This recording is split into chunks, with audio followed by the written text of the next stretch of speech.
munaasabaddan xil wareejinta oo ka dhacday xarunta wasaaradda arrimaha gudaha ee Soomaaliland ayaa waxa ka soo qayb galay xubno kamid ah golaha wasiirada xildhibaano kamid ah golayaasha kala duwan ee Soomaaliland salaadiin cuqaal waxgarad iyo siyaasiyiin munaasabaddan xil wareejinta wasiirkii hore ee wasaaradda maaliyadda Cabdicasiis Maxamed Samaale ayaa waxa uu madasha ka soo jeediyay khudbad dheer oo dhinacyo badan taabanaysa waana uga mahadnaqayaa madaxweynaha xilalka kala duwan ee aan la soo qabtay kaliya dareen aniga ii gaar ah ayaan uga cudur daartay qabashada xilka cusub ee wasaaradda waxbarashada iyo tacliinta sare anigoo og inay tahay wasaarad halbowle ah heerka khasnada sidii uu sheegay wali waxa khasnada dawladda marka la isku wada daro ku jirta oo aan maanta wareejinaya ama ha noqoto lacagta shilinka Soomaaliland ee khasnada ku jira $1 ah inta kale ee bangiga ku maqan lacagtaasi waxay isku gaadhaysaa 9,676,241 inaan mahad dheeraada markii la waceliyo dhammaanba dadkii aan soo wada shaqaynay waxaan u sheegayaa dadka wada shaqayntu naga dhaxaysay oo ugu horeeyay madaxweynaha jamhuuriyadda Soomaaliland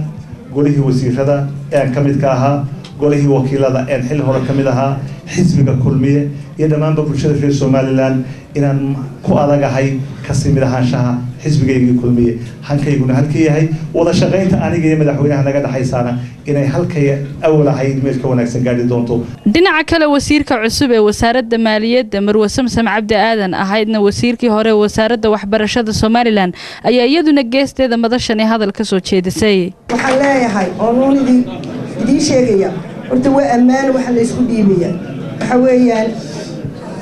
marka la leeyahay Allah wa rasuuluhu ulul amri minkum macnaheedu waxa weeyaan ilaahay baa qofkan ma aha inuu dadka ka sareeyo laakiin ilaahay baa ku dooranaya waxa ilaahay markuu ku doorto dambi badan inuu kugu socdo way ilaahay qofkan uu idmaday isaga la xisaabtamaya marka aakhiradaada iyo adduunyadaada hadaanad labadaba ilaashan adiga horta cirka roobku waxa weeyaan amaana la inoo dhiibaya amaanadu marka horena amaana caruur iyo iskuulo iyo ilmo yaro dhaqdhaqaaqaya amaanadiisii baan haynay imkana waa ilmahaas wixii uu cunayay oo amaana iyo wixii wax loogu qabanayay weeyaan amaanada la isku dhiibayaan isku wareejinayna aniga wasiirku waxa weeyaan gabadha miskiinada ee saaka fadhiisatay cadceeda iyo qofka miskiinka ee shaqaalaha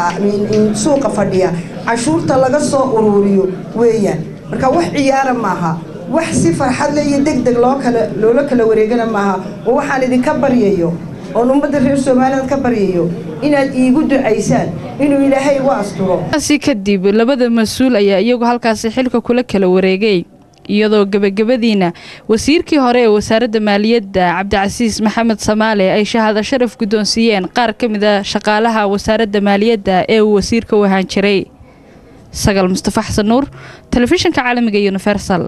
Hargeysa.